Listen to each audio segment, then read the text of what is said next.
وَلَقَدْ يَسَّرْنَا الْقُرْآنَ لِلذِّكْرِ فَهَلْ مِن مُّدَّكِرٍ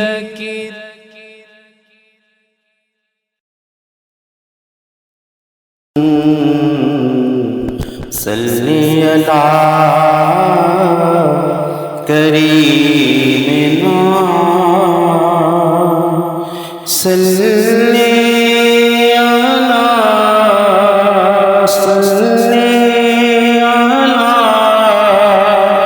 محمد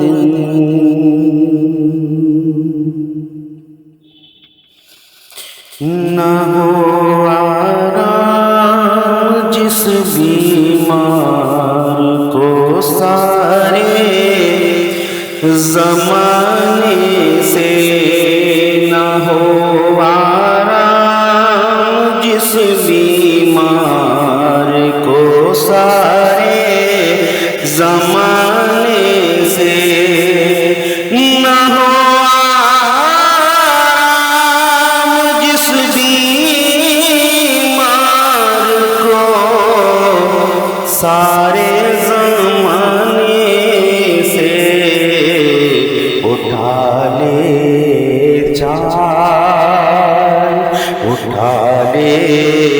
جائے تھوڑی خاک ان کے آستانے سے، اٹھا لے جائے تھوڑی خاک ان کے آستانے سے، اٹھا لے جائے نہ ہو آرام جس بیمار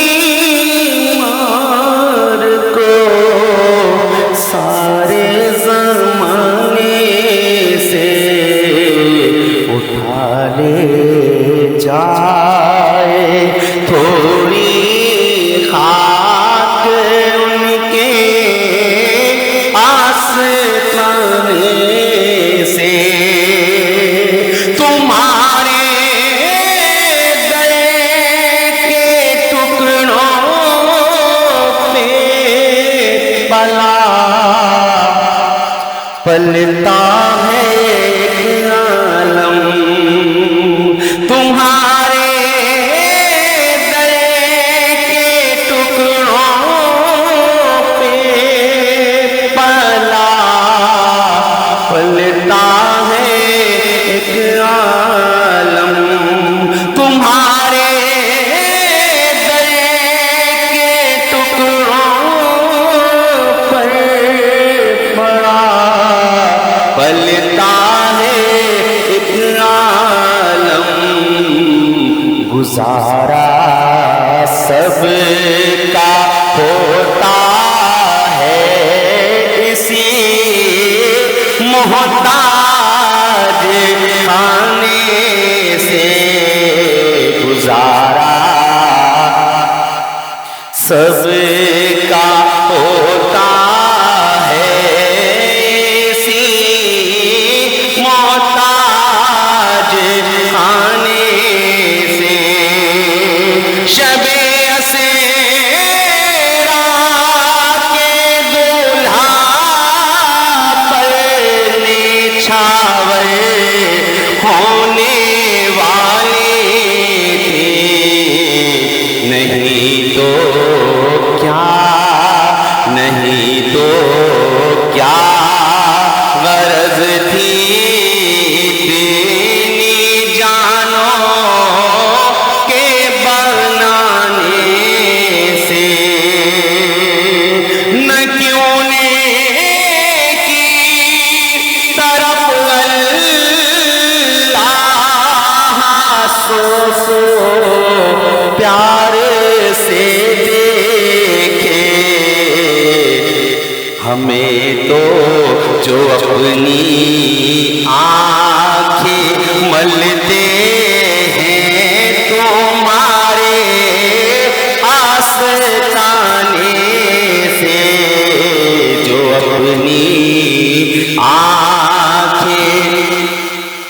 ملتے ہیں تمہارے آستانے سے، حقیقت ہے تمہارے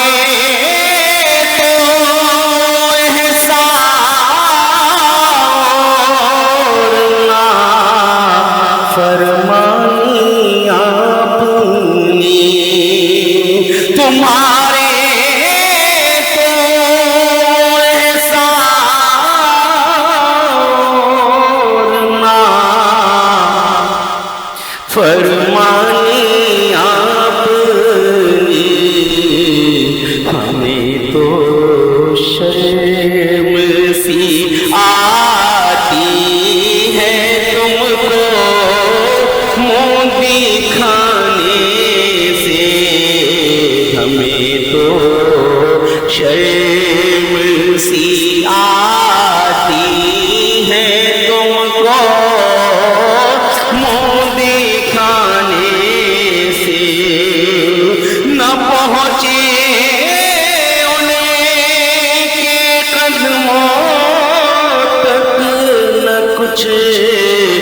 حسن عمل ہی ہے، حسن کیا پوچھتے ہو، ہم گئے گزرے زمانے سے۔ دعوت سے استقبال کیجئے استاد العلماء مفتی محمد آصف مدنی دعوت برکاتہم القدسیہ کا نعرہ تکبیر، نعرہ تکبیر، نعرہ رسالت، نعرہ رسالت، نعرہ تحقیق، نعرہ غوثیہ علماء اہل سنت۔ الحمدللہ رب العالمین والصلاة والسلام على سید الانبیاء والمرسلین وعلى آله وأصحابه أجمعين، أما بعد فأعوذ بالله من الشيطان الرجيم، بسم الله الرحمن الرحيم. قال الله تبارك وتعالى في سورة يونس: ألا إن أولياء الله لا خوف عليهم ولا هم يحزنون الذين آمنوا وكانوا يتقون لهم البشرى في الحياة الدنيا وفي الآخرة لا تبديل لكلمات الله ذلك هو الفوز العظيم. صدق الله العلي العظيم وصدق رسوله النبي الأمين. سورہ یونس 10واں سورہ ہے قرآن عظیم کا 11ویں پارے میں، اس کی آیت نمبر 62 سے لے کر 64 تک کی تلاوت کی مشہور و معروف آیت ہے، آپ کئی بار سن چکے ہیں، اللہ تعالیٰ کے نیک بندوں سے متعلق ہے، اور چونکہ یہ ایام حضرت سلطان الہند خواجہ غریب نواز رضی اللہ تعالی عنہ کی جانب منسوب ہیں، آپ کی ولادت بھی اسی رجب کے مہینے کی 14 تاریخ کو ہے، اور اسی رجب کی 6 تاریخ کو آپ کا وصال مبارک ہے۔ تو اس اعتبار سے اس عظیم شخصیت کو خراج تحسین پیش کرنے کے لیے اور آپ کی زندگی کے چند گوشوں پر نظر ڈالنے کے لیے، تاکہ ہم ان کی اس مبارک زندگی سے اپنے لیے ہدایت کی راہیں تلاش کر سکیں، اور اس بر صغیر پاک و ہند میں اسلام کی دعوت کو عام کرنے کے سلسلے میں خواجہ غریب نواز رضی اللہ تعالی عنہ کا عظیم الشان کردار ہے کہ لاکھوں لوگ آپ کے ہاتھ پر دست حق پرست پر مسلمان ہوئے۔ 588 ہجری چلے جائیں پیچھے، ابھی 1444-45 چل رہا ہے، تو 588 حضور کی طرف سے حکم ہوتا ہے یہاں آنے کا، اور آپ یہاں تشریف لاتے ہیں، اور ہندو ہیں سارے، تو اس مشرکین کے معاشرے میں آپ نے تبلیغ فرمائی، دلائل و براہین کے ذریعے سے بھی اسلام کی حقانیت کو واضح فرمایا، اور اپنے طرز عمل کے ذریعے سے بھی اسلام کی حقانیت کو واضح اور آشکار کیا، اور پھر کرامات کے ذریعے بھی آپ نے حق کے غلبے کو ثابت فرمایا۔ تو بہت سارے لوگ مسلمان ہوئے جن کی تعداد 90 لاکھ کے قریب بتائی جاتی ہے، یعنی چلیں آپ یوں کہیں کہ بھئی کس نے گنے تھے اور کیا تھا، لیکن اتنا تو ضرور ہے کہ اس سے یہ معلوم ہوتا ہے کہ کثیر تعداد میں لوگ مسلمان ہوئے، اور پھر یہ بر صغیر پاک و ہند سے ہمارا تعلق ہے۔ جب یہ تقسیم نہیں ہوا تھا تو ایک ہی تھا، ہندوستان تھا، اور ہمارے آباء و اجداد بھی بھارت سے بہت ساروں کی ہجرت کر کے اس طرف تشریف آئے ہیں، تو کیا پتہ کس کا سلسلہ کہاں سے اوپر جا کے کہاں ملتا ہے۔ تو خواجہ غریب نواز رحمۃ اللہ علیہ کا احسان ہے، احسان عظیم کہیں تو غلط نہیں ہوگا کہ ان کے وجود پاک کی برکت سے اللہ تعالیٰ نے ہمیں اور اس خطے کے رہنے والوں کو بالخصوص اسلام کے نور سے ان کے دلوں کو منور فرمایا۔ اسلام کی حقیقت، اسلام کی عظمت، اسلام کا نعمت عظمیٰ ہونا جس پر واضح اور آشکار ہے کہ یہ بنیاد ہے فلاح کی، کامیابی کی، اور آخرت میں نجات کا سبب ہی ایمان ہے۔ یہ بنیاد ہوگی تو اس پر جو ہے عمارت تعمیر ہوگی، بنیاد ہی نہیں ہے تو عمارت تعمیر نہیں ہو سکتی۔ تو یہ وہ شخصیت ہیں جس نے ہمیں کامیابی کی بنیاد فراہم کر دی، ہمارے لیے ایمان کا سبب بن گئے۔ لہٰذا ہم پر یہ دوہرا احسان ہے، ایک تو اسلام سے ان کی وابستگی، ان کی خدمات لائق تحسین، اور وہ اس قابل ہیں کہ خراج عقیدت انہیں پیش کیا جائے، لیکن چونکہ بر صغیر کے مسلمانوں پر ان کا خصوصی احسان ہے، اور ان کی تبلیغ سے ہم نے براہ راست بلا واسطہ ڈائریکٹلی فائدہ اٹھایا ہے، اور ایمان کی دولت کتنوں کو نصیب ہوئی، اور ان کی نسلوں میں پھر ایمان آگے بڑھتا چلا گیا۔ تو ہمیں معلوم نہیں ہے کہ کس کا سلسلہ کہاں جا کے آگے کس سے مل جاتا ہے۔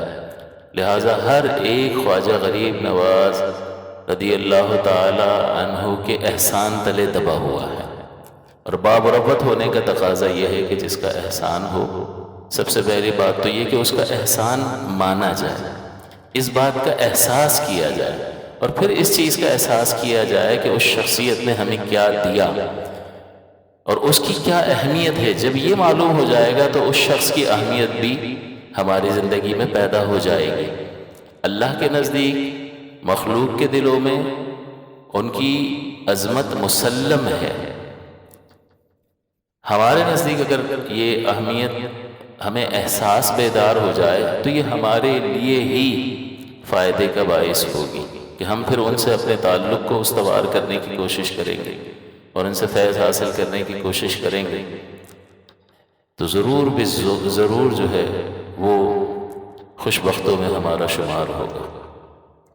تو اس لیے اپنے محسنوں کو یاد رکھنا انتہائی ضروری ہے، اور جو جتنا بڑا احسان کرتا ہے اتنا ہی بڑا محسن ہوتا ہے۔ اس اعتبار سے یہ خیال دل پر گزرا کہ حضرت کی یوم ولادت 14 رجب اور 6 رجب آپ کا یوم وصال ہے، تو یہ رجب کی مناسبت سے آپ کا ذکر خیر کیا جائے اور آپ کی اسلام کے لیے خدمات کا مختصر تذکرہ کیا جائے۔ چنانچہ آیت مقدسہ جو تلاوت کی اس کا ترجمہ پہلے عرض کر دیتا ہوں، پھر انشاءاللہ مزید آگے گفتگو کریں گے۔ اللہ تعالیٰ فرماتا الا ان اولیاء اللہ لا خوف علیہم ولا هم یحزنون، کہ سن لو، یہ حرف تنبیہ ہے، آگاہ ہو جاؤ، ہوشیار کر رہا ہے اللہ تعالیٰ۔ اس کا مطلب اگلا مضمون بہت اہم ہے۔ بلا شبہ اللہ کے دوستوں کو نہ کوئی خوف ہے اور نہ وہ غمگین ہوں گے۔ اس کا مطلب ہر ٹینشن سے آزاد ہوتے ہیں یہ لوگ، ہر فکر سے آزاد ہوتے ہیں۔ اس کا سبب کیا ہوتا ہے؟ اس کا سبب یہی ہوتا ہے کہ اللہ سے تعلق مضبوط ہوتا ہے۔ جب اللہ سے تعلق مضبوط ہے اور اللہ کی تقسیم پر راضی ہیں، اللہ کی تقدیر پر، جیسا کہ تقدیر کے سلسلے میں نے 3 بیانات کیے اور اس کا نتیجہ بھی ذکر کیا کہ انسانی زندگی پر تقدیر پر کامل یقین کیا اثرات مرتب ہوتے ہیں اگر اس کو ذہن میں لائیں تو ہمیں ہمارے سامنے یہ چیزیں بالکل واضح ہو جاتی ہیں، اور ہمارے لیے ان کو قبول کرنا بھی آسان ہو جاتا ہے، اور اس کے مطابق اپنے آپ کو ڈھالنا بھی کسی درجے میں آسان ہو جاتا ہے۔ پھر وہ صحبتیں ہوتی ہیں جن کی برکت سے انسان اپنے اندر قوت پاتا ہے، لہذا وہ صحبتیں مزید جو ہے وہ اثر پیدا کرتی ہیں۔ تو یہ وہ لوگ ہیں جن پر کوئی خوف نہیں ہے اور نہ وہ غمگین ہوں گے۔ آج ہماری پوری زندگی جو ہے خوف اور غم، پیچھے جو کوئی کچھ ہو چکا اس کا ہمیں غم لاحق ہے، یہ کیوں ہوا، فلاں نقصان کیوں ہو گیا، اور آئندہ ہوگا کیا، اس کی فکریں لگی ہوئی ہیں۔ تو ہماری زندگی جو ہے اسی کے گرد گھوم رہی ہے۔ تو اللہ تعالیٰ نے ایک حل بتا دیا کہ اس خوف اور حزن سے نکلنا چاہتے ہو، اللہ کی طرف رجوع کرو۔ اور اللہ تعالیٰ نے اپنے ان دوستوں کے لیے یہ اعلان فرما دیا کہ یہ وہ لوگ ہیں جنہیں اللہ نے اپنا دوست بنا لیا، انہیں نہ کوئی خوف ہے اور نہ وہ غمگین ہوں گے۔ حضرت خواجہ غریب نواز کا یہ قول ہے کہ آپ فرماتے ہیں کہ عارف کے لیے یہ بات آسان ہے کہ وہ مال و ملک کو ترک کر دیتا ہے۔ اچھا، عارف کے لیے آسان ہے؟ تو اس ہی میں جواب بھی دے دیا کہ کیسے آسان ہے۔ انسان نہیں کہا، مسلمان نہیں کہا عارف۔ عارف کا مطلب ہے جاننے والا۔ بندہ سوال کرے جاننے والا، عارف کہتے ہیں جاننے والا۔ تو جاننا ایک فعل ہے، جو جانتا ہے اس کو عارف کہتے ہیں۔ بھئی کس کو جاننے کی وجہ سے یہ سب کچھ چھوڑنا آسان ہو جاتا ہے؟ مفعول بہ کیا ہے؟ اللہ تعالیٰ کی صفات کو جاننے سے آسان ہو جاتا ہے۔ جب وہ غور کرتا ہے اس کے صفت وجود پر، سب سے پہلی صفت ثبوتیہ میں صفت وجود ہے، ہونا۔ اب بتائیے ہمارا ہونا تو کسی کے کرنے سے ہے، کسی کے بنانے سے ہے، اس کا ہے؟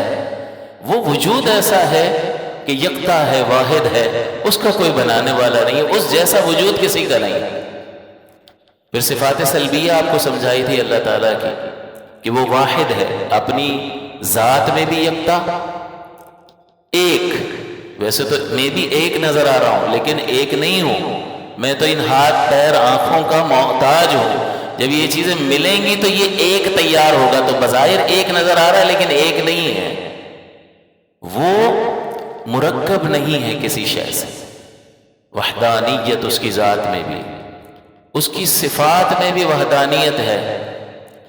ایک ہی قدرت ہے، ایک ہی ارادہ ہے، دو قدرتیں دو ارادے نہیں، ایک قدرت ایک ارادہ۔ اور خارج میں دیکھیں تو اس جیسے کمالات کسی کے پاس نہیں۔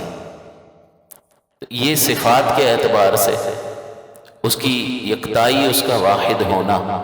تو عارف جب یہ پہچان رہا ہوتا ہے، اس کو جب جاننا شروع کرتا ہے تو وہ عارف بننا شروع ہوتا ہے۔ قدم وہ ہمیشہ سے ہے، بقا اس پر کبھی نہ ہونا نہیں آئے گا، ہم پر آئے گا۔ ہم پہلے بھی نہیں تھے، اب ہو گئے، اب پھر نہیں ہوں گے۔ اس پر نہیں ہونا کبھی نہیں آئے گا۔ وہ مخالفت للحوادث، وہ حادث کے مخالف ہے۔ لیس کمثلہ شیء وہو السمیع البصیر، اس جیسا کوئی نہیں ہے اور وہ سمیع بھی ہے اور بصیر بھی ہے۔ تو جب عارف یہ جانتا ہے کہ مخلوق جو ہے وہ جسم رکھتی ہے، وہ مخلوق کے مماثل نہیں ہے، مشابہ نہیں ہے، مخالف ہے، تو اس کا جسم نہیں ہے۔ مخلوق کسی جگہ میں ہے تو اس کا مطلب وہ مخالف ہے اس کے، تو وہ کسی جگہ میں نہیں ہے۔ اسی طرح بہت ساری چیزیں مخلوق اثر قبول کر لیتی ہے، غم کا اثر قبول کر لیتی ہے، خوشی کا اثر قبول کر، وہ اثر قبول کرنے سے منزہ اور مبرہ ہے۔ کوئی اس کو متاثر نہیں کر سکتا، نہ کسی کا گناہ اس کو متاثر کر سکتا ہے، نہ کسی کی نیکی اس کو متاثر کر سکتی۔ تو جب یہ چیز بندہ جانتا ہے تو پھر عاجزی اور انکساری پیدا ہوتی ہے۔ چاہے کتنی اس نے عبادت کی، وہ جھک کر رہے گا۔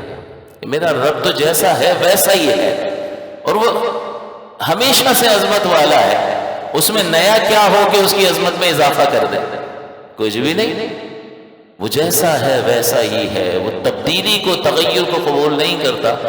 تو کوئی نیکی کرتا ہوا شخص بھی کہے گا کہ وہ متاثر کوئی ہوتا ہے کہ میری نیکی سے، بلکہ میرا وجود بھی اسی کا بنایا ہوا، یہ کمالات بھی اسی کے، اور نیکی کی توفیق بھی اسی نے عطا فرمائی، تو میرا ہے کیا؟ تو جب میرا کچھ بھی نہیں ہے تو اکڑنا کیسا؟ کمال کی نسبت اپنی ذات کی طرف کرنا کیسے؟ تو یہ خواجہ غریب نواز رحمۃ اللہ علیہ نے جو بیان فرمایا کہ عارف کے لیے آسان ہے کہ وہ مال و دولت سے صرف نظر کرتا ہے، مال اور ملک سے صرف نظر کرتا ہے۔ ہمارے لیے مال چھوڑنا بہت مشکل کام ہے۔ یہ کہا بھی نہیں جا رہا کہ مال چھوڑ دو، لیکن مال کی محبت دل کے اندر اس درجے میں ہو کہ اللہ کے حکم کے مقابلے میں بھی آ جائے، حلال حرام کی تمیز ختم ہو جائے، رشوت لے رہے ہیں پرواہ نہیں، جس محکمے میں چلے جاؤ رشوت کا بازار گرم ہے، اس کا مطلب اللہ کے حکم کے مقابلے میں اس چیز کی زیادہ قدر و منزلت ہے۔ یہ تو پتہ چلے گا کہ جب یہ حقوق العباد جمع کر کے آخرت میں جواب دہ ہوں گے تو قبر میں بھی بہت زیادہ سختی ہوگی اور آخرت میں بھی سختی ہوگی۔ حقوق العباد کا مسئلہ تو بڑا سخت ہے۔ تو حلال اور حرام کی تمیز انسان میں نہیں رہتی، مقابلہ جب ہوتا ہے تب پتہ چلتا ہے انسان کے، ورنہ عثمان غنی کے پاس بھی بہت مال تھا، دین کی ترقی کے لیے کام آیا، اور حضور نے فرمایا عثمان کا کوئی عمل اسے ضرر نہیں دے گا۔ یعنی اس کا مطلب یہ کہ حضور گارنٹی عطا، یوں نہیں کہہ رہے کہ اب جو چاہے کرو کچھ نہیں ہوگا، بلکہ یہ بتا رہے ہیں کہ اس کا کردار ایسا پاکیزہ ہو چکا ہے کہ اب یہ کسی برائی کی طرف جا نہیں سکتا، عثمان کا کوئی عمل اسے ضرر نہیں دے سکتا۔ یہ خواجہ غریب نواز نے جو فرمایا کہ عارف کے لیے آسان ہے، وہ عارف اللہ کی صفات کو جانتا ہے، جتنی پہچان بڑھتی چلی جائے گی، پہلے بھی ذکر ہوا، اتنا جھکاؤ بڑھتا چلا جائے گا۔ اسی طرح وہ قائم بنفسہ ہی آپ کو بتایا تھا کہ وہ خود بخود قائم ہے اور ساری کائنات کو باقی رکھے ہوئے ہے۔ تو یہ جو خواجہ غریب نواز نے فرمایا کہ عارف کے لیے آسان ہے کہ وہ مال و ملک سے منہ پھیر لیتا ہے، تو عارف فرمایا ہے اللہ کی پہچان جتنی بڑھتی چلی جائے گی اس ہی کی طرف رغبت بڑھتی چلی جائے گی۔ ہمارا قصور یہی ہوتا ہے کہ ہم ان چیزوں میں دلچسپی لیتے نہیں ہیں، نہ اول دن سے ہمیں گھر میں اس طرح کی کوئی چیز سکھائی جاتی ہے، سمجھائی جاتی ہے، اور نہ ہی باہر ایسا کوئی ماحول میسر آتا ہے، اور میسر آتا ہے تو پھر ہم اس میں بیٹھنا نہیں چاہتے، ہمارے پاس وقت نہیں ہوتا، دیگر مصروفیات۔ تو بہرحال اس میں ہمارا قصور ہے، اگر ہم جاننا شروع کر دیں تو انسان اللہ تعالیٰ کو جان کر اس کے لیے جان قربان کرنے پر بھی تیار ہو جائے۔ اس لیے آپ نے فرمایا کہ عارف کے لیے آسان ہے، اور مزید آپ نے فرمایا کہ عارف کی علامت یہ ہے کہ وہ موت کو دوست رکھتا ہے۔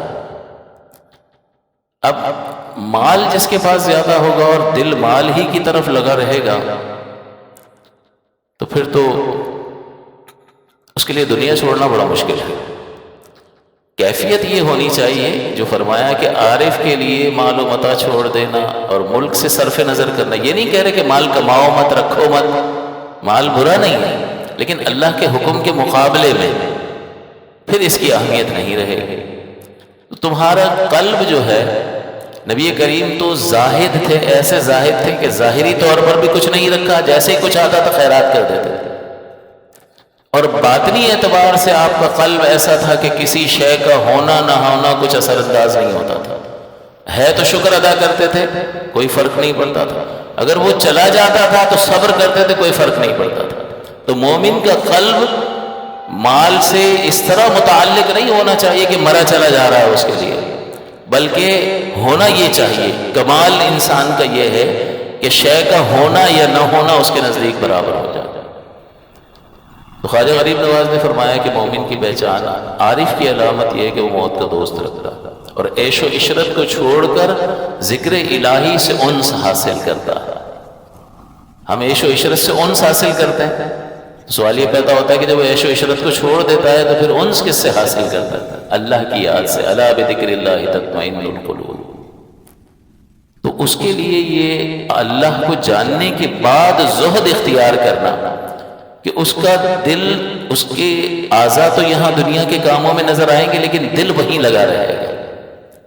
تو اللہ کے جو نیک بندے ہوتے ہیں ان کی حالت ایسی ہی ہوتی ہے، اور جو اس میں جتنی ترقی کرتا چلا جاتا ہے اللہ تعالیٰ کے نزدیک اس کا مقام و مرتبہ اتنا ہی بلند ہوتا چلا جاتا ہے۔ نبی کریم صلی اللہ علیہ وسلم کا حال مبارک یہ کہ ہم وقت اللہ کا ذکر فرما رہے ہیں، ہر وقت جب زبان سے ذکر کا موقع ہے آپ زبان سے ذکر فرما رہے ہیں، لیکن قلب سے تو ہر وقت حضور ذکر فرماتے رہتے، اور فرمایا کہ ہمارے سونے سے جو ہے ہمارا وضو نہیں ٹوٹتا، اس لیے کہ ہم پر غفلت طاری ہی نہیں ہوتی، ہم پر غفلت طاری ہوتی ہے۔ نیند کوئی ناپاک چیز نہیں ہے کہ جس سے وضو ٹوٹ جائے، وضو ٹوٹتا ہے جسم سے نجاست کے نکلنے کی وجہ سے یا خروج ہوا کی وجہ سے، ہوا ناپاک نہیں ہے، تو جسم سے نجاست کا نکلنا وضو کو توڑ دیتا ہے۔ تو نیند تو کوئی ناپاک چیز تو نہیں ہے نا، تو پھر اس سے وضو کیوں ٹوٹتا؟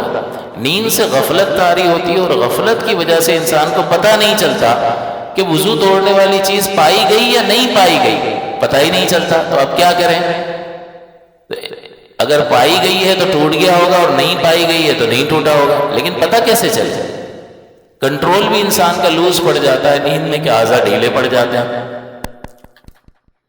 تو اس میں وضو کی ٹوٹنے والی چیز کا پائے جانا بہت ممکن ہے، لہٰذا نیند پر حکم رکھ دیا کہ نیند کی وجہ سے غفلت جیسے ہی طاری ہوگی وضو ٹوٹ جائے گا۔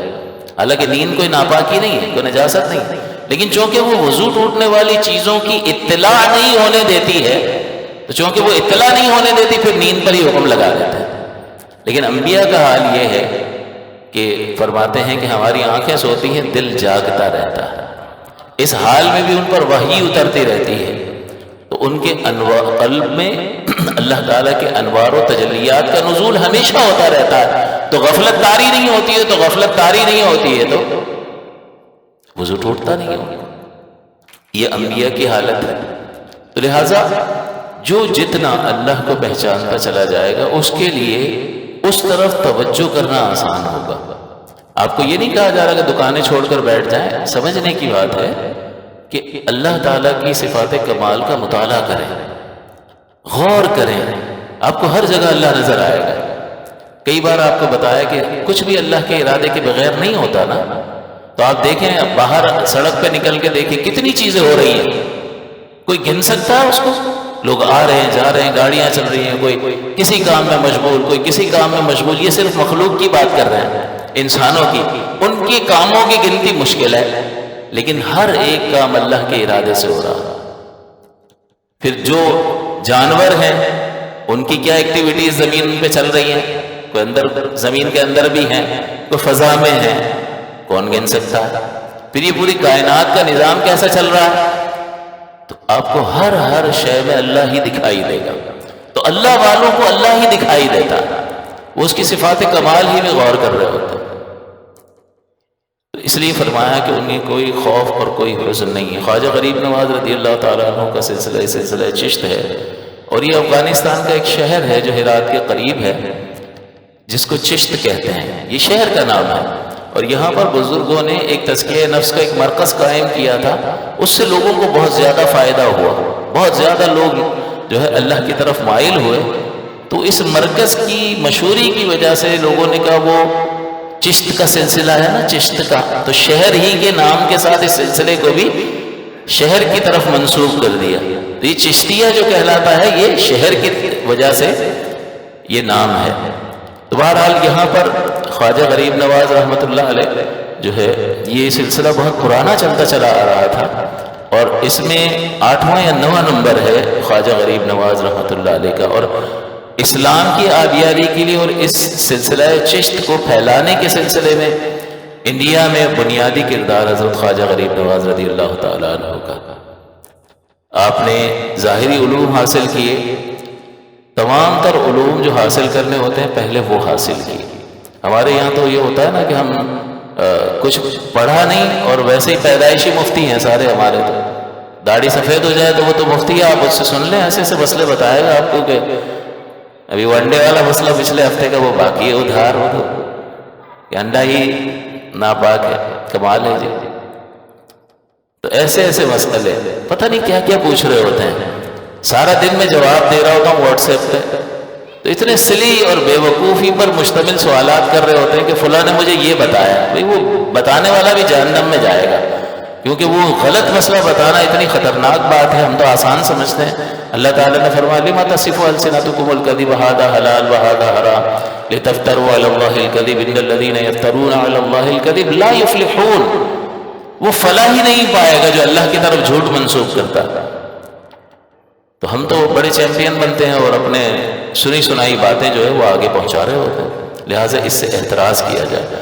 تو خواجہ غریب نواز نے بنیادی علوم میں مہارت حاصل کی، پھر راہ سلوک ہوتی ہیں کہ اور زیادہ قرب الہی کی منزلیں طے کرنے کے لیے مراقبے کرنا اور جد و جہد اور کوشش کرنا اور عبادات کی کثرت کرنا، یہ ہر ایک کے بس کی بات نہیں ہوتی ہے، یہ خاص لوگ ہی ہوتے ہیں، لہٰذا ہر مسلمان سے اس کا مطالبہ بھی نہیں ہے، اور اس کے لیے پیر ایصال کی ضرورت ہوتی ہے جو پہنچا ہوا ہو، جو اس راہ کی مشقتیں جانتا ہو، شیطان کے فریب کو جانتا ہو، نفس کے دھوکوں سے واقف ہو، مرید کے عیوب کو دیکھ کر اس کے عیب کو پہچان لے اور اس کے علاج تجویز کرنا جانتا ہو، تربیت کرنا جانتا ہو، اس راہ کے خطرات کو جانتا ہو اور اس سے مرید کو بچا سکے، اس کو پیر ایصال کہتے ہیں۔ ہم جو بیعت کرتے ہیں یہ جو راہ سلوک طے کرنے والے ہوتے ہیں اس کو کہتے ہیں بیعت ارادت، اور ہم جو پیر تلاش کر کے بیعت کر رہے ہوتے ہیں یہ بیعت برکت ہوتی ہے،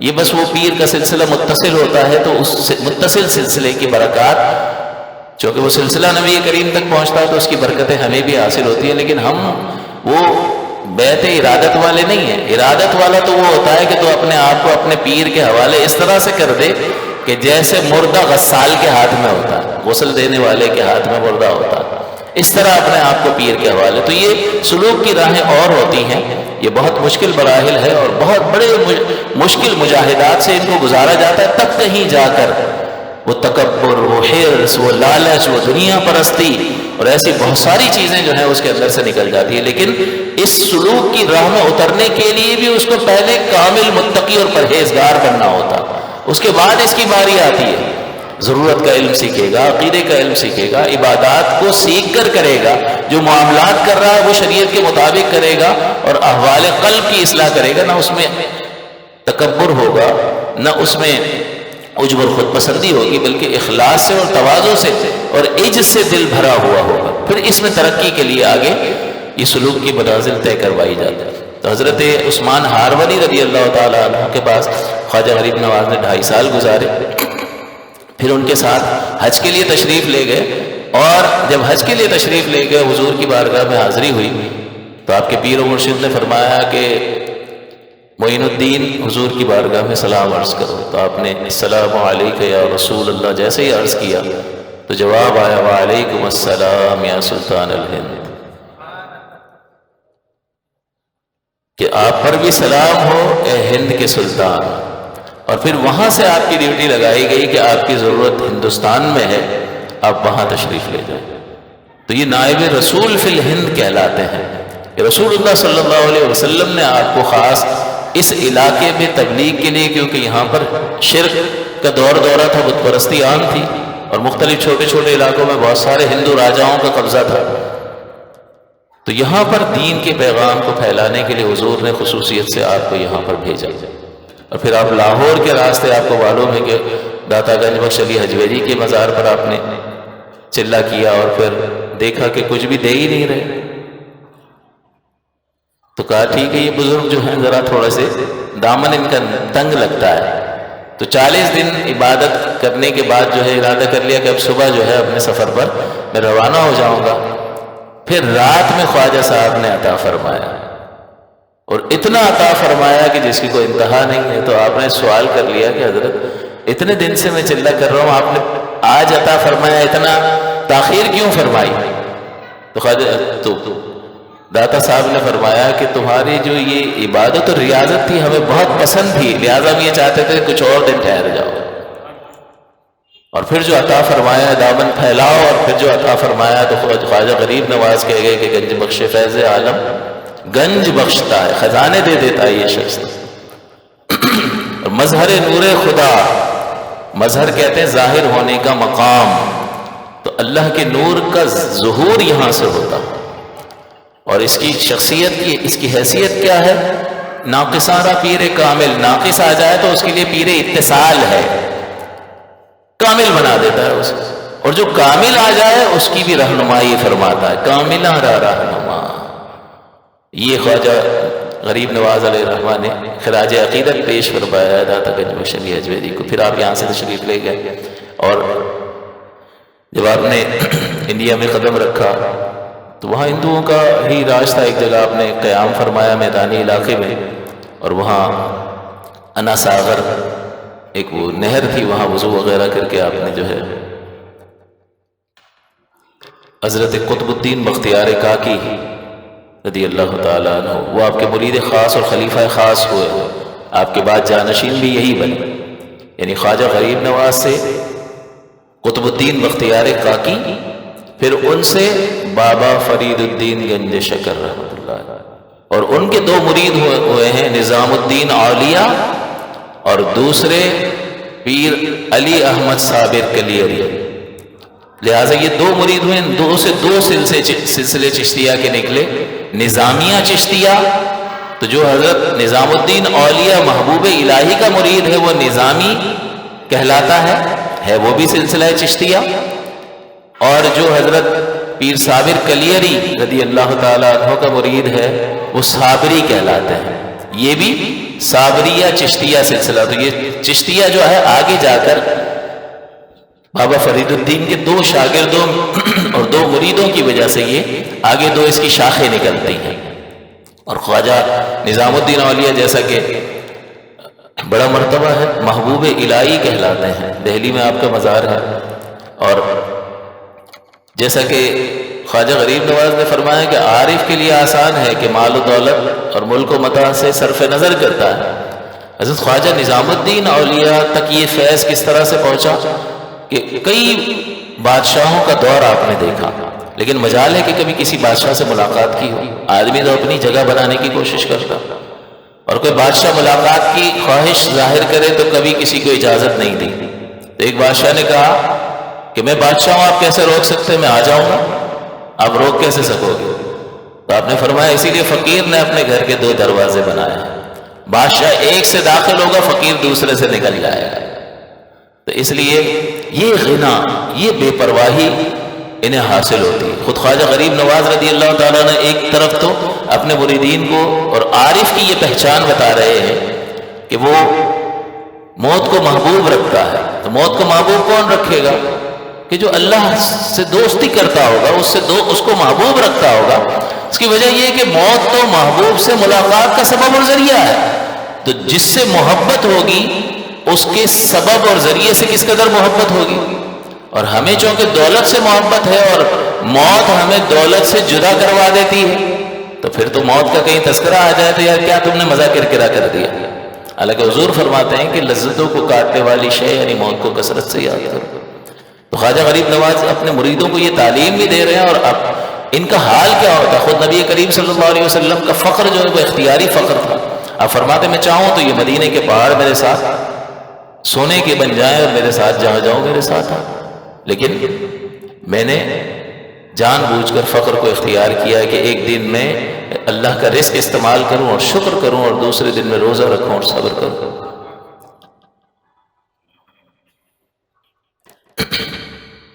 مالک کل ہیں وہ پاس کچھ رکھتے نہیں، 2 جہاں کی نعمتیں ہیں ان کے خالی ہاتھ. تو اللہ کے جو نیک بندے ہوتے ہیں پھر اللہ تعالیٰ انہیں تصرف عطا فرماتا. تو ایک جگہ اپنے مرید کے ساتھ خواجہ غریب نواز جا رہے ہیں تو کسی شخص نے ان کے مرید کا دامن پکڑ لیا. بھائی میرے پیسے نکلتے ہیں، کب دو گے؟ ابھی دو.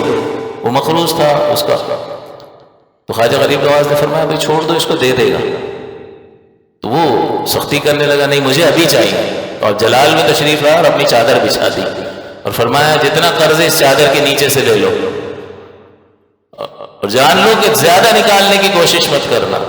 بہرحال اس نے چادر کے نیچے ہاتھ ڈالتا گیا اور حاصل کرتا رہا، نکال لیا اس نے. پھر لالچ پیدا ہوا اور مزید نکالنے کی کوشش کی، تو جو جس ہاتھ سے نکال رہا تھا وہی خراب ہو گیا اور بالکل خشک ہو گیا اور اس ہاتھ میں کام کرنا بند کر دیا. تو جہاں یہ ظاہری طور پر اللہ تعالیٰ کے لیے ان چیزوں سے صرف نظر کرتے ہیں تو اللہ تعالیٰ زمین کے خزانے ان کے ہاتھوں میں سپرد کر دیتا ہے. لیکن چونکہ خالق کی طرف نگاہ ہوتی ہے تو یہ چیزیں ان کی آنکھوں کو خیرہ نہیں کرتی، کیونکہ اللہ کا جلال و جمال جس کی آنکھوں میں بس گیا ہو، پھر یہ مخلوق کی زیبائش اور ان کا مزین ہونا اس کو کیسے متاثر کر سکتا ہے. تو اس لیے اللہ کو پہچاننے کی کوشش کریں. اپنی زندگی اگر اس پر کھپا دی تو انسان کامیاب ہو جائے گا. ان بزرگوں نے یہ کام کیا ہے، لہٰذا وہاں پر آپ نے پڑاؤ ڈالا اور اذان کا حکم دیا، بختیار کاکی کو اذان دے رہے ہیں تو اطراف کے لوگ باہر نکل آئے، یہ کون لوگ آ گئے یہاں؟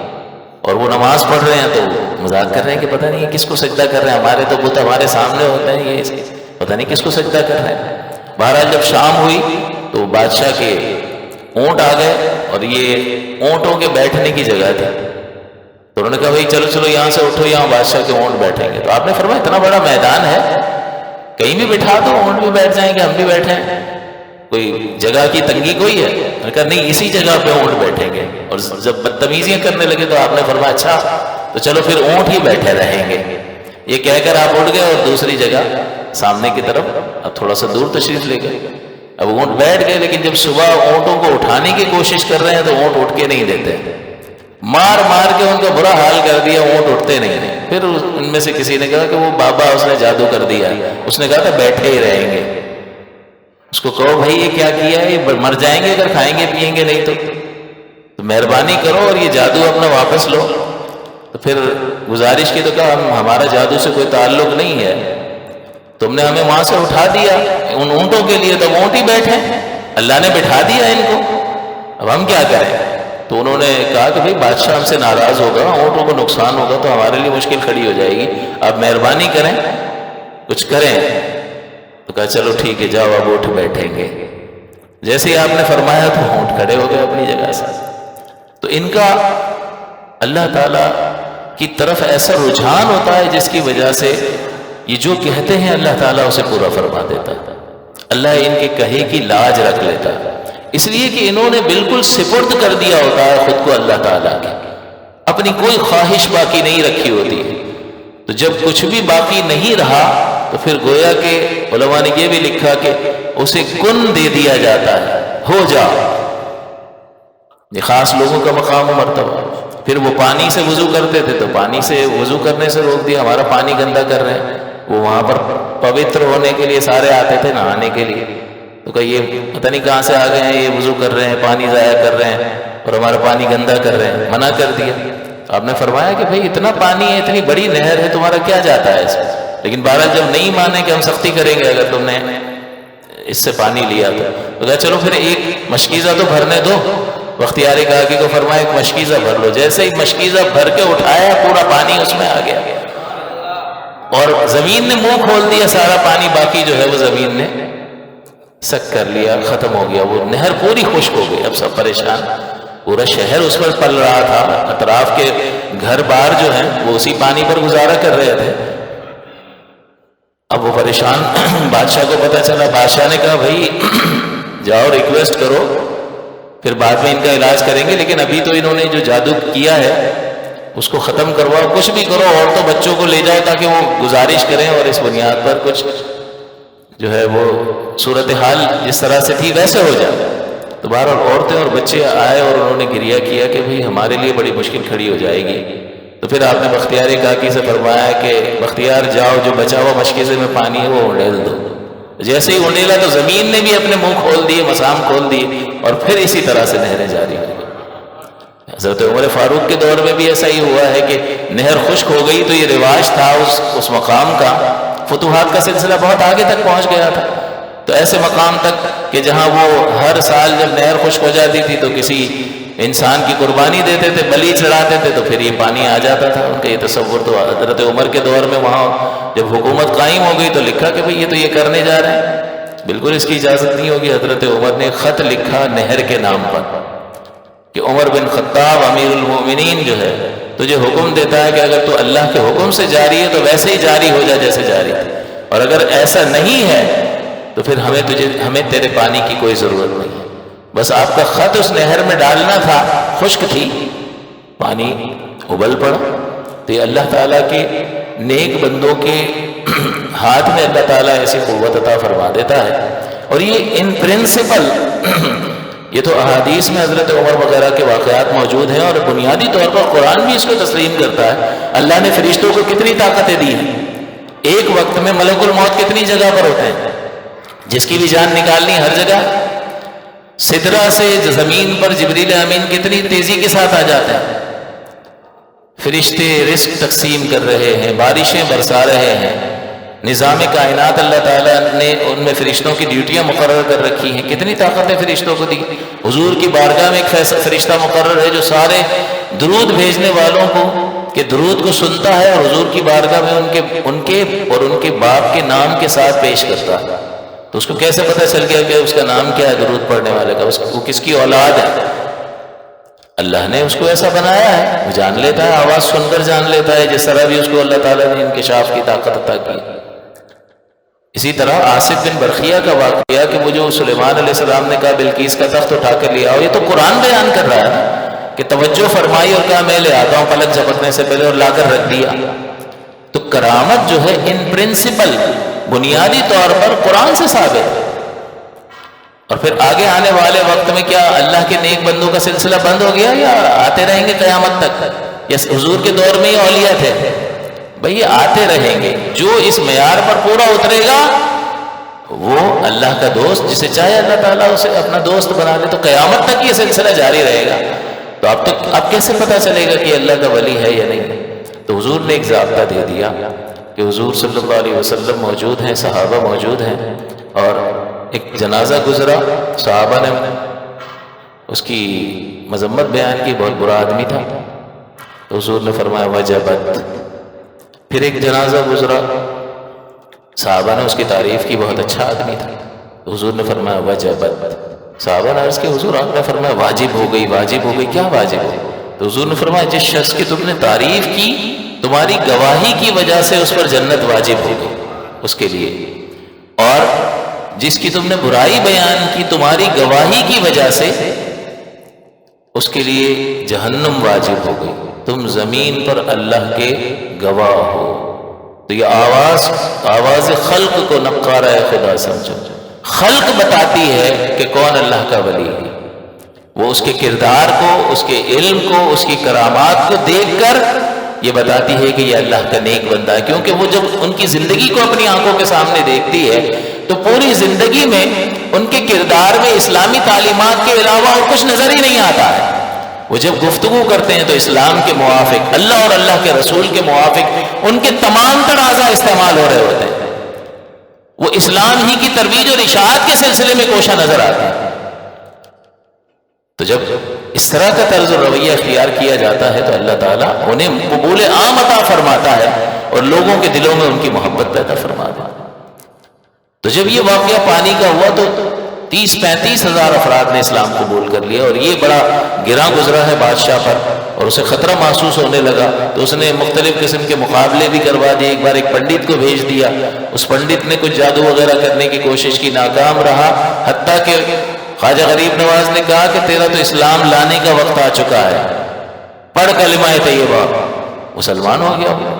اور جب وہ مسلمان ہو گیا تو اس نے کہا حضرت یہ لوگ یہاں بیٹھو, یہاں نہ بیٹھو, یہ کرو, یہ نہ کرو, مجھے بہت بڑی زمین میرے پاس آبا و اجداد کی زمین ہے, میں آپ کو سب دیتا ہوں, اور آپ اس پر جو ہے ہم مسجد بنائیں گے اور اپنا کام جاری رکھیں گے. تو یہ آج جتنا کچھ وہاں پر ہے یہ پنڈت تھا جو مسلمان ہوا, اور اس نے حضرت کو سارا یہ گفٹ کیا.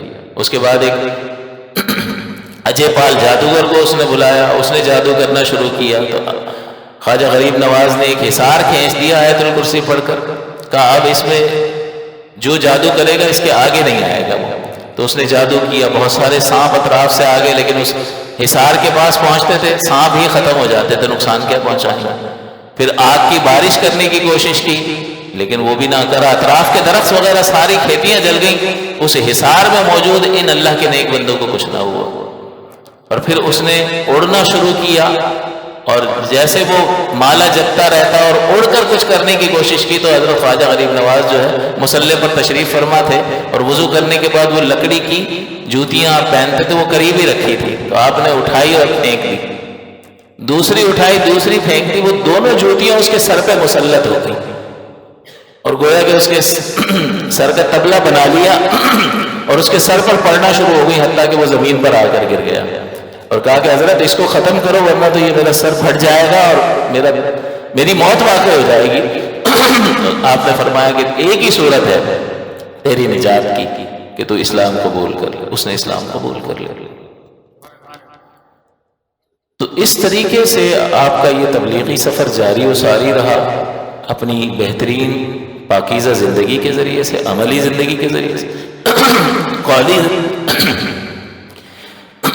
قولی تبلیغ کے ذریعے سے، اور ان کرامات کے ذریعے سے بھی جس نے اثر قبول کرنا تھا قبول کیا۔ پھر آپ نے شہاب الدین غوری کو خط لکھا، کیونکہ اصل یہ ہوتا ہے کہ دین کی تبلیغ کرنے کے بعد ایک جماعت بنائی جائے اور پھر باطل نظام سے ٹکرا کر دین کو غالب کر دیا جائے۔ والذی ارسل رسولہ بالہدی ودین الحق، درود پاک پڑھ۔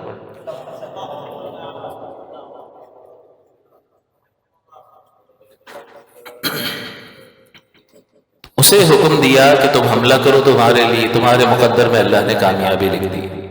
اب اس نے حملہ کیا اور بادشاہ جو تھا وہ راجہ وغیرہ، وہ بہت سارے راجے مارے گئے اور اسلامی حکومت یہاں پر قائم ہو گئی۔ اور پھر اس کا فیض ہے کہ اتنے برسوں تک، سینکڑوں سالوں تک جو ہے وہ اسلامی حکومت یہاں قائم رہی۔ پھر وہ انگریز آ گیا 200 برس تک، اور پھر یہ بر صغیر پاک و ہند کی تقسیم۔ تو اللہ تعالیٰ کے یہ نیک بندے جو ہیں وہ دین کا علم بلند کرنے کے لیے سب کچھ چھوڑ دیتے ہیں۔ کہا چلے جاؤ ہندوستان، تو جہاں گھر سے آئے تھے وہاں نہیں گئے، ہندوستان چلے گئے۔ بھئی میرا گھر ہے، وہاں فیملی ہے، کچھ بھی نہیں، دین مقدم ہے۔ لہٰذا ان لوگوں کے نزدیک اللہ اور اس کے رسول کی محبت مقدم تھی۔ اللہ نے ان کے درجات اور ان کے مرتبوں کو بلند فرمایا۔ اللہ تعالیٰ سے دعا ہے کہ ہمیں بھی وہ جذبہ عطا فرمائے جو ان نفوس قدسیہ کو اللہ تعالیٰ نے عطا فرمایا، اور ان کے قدم پاک کی خاک کی برکت سے اللہ تعالیٰ ہماری خطاؤں سے درگزر فرمائے اور ہماری کامل نجات فرمائے۔ آمین وآخر دعوانا الحمدللہ۔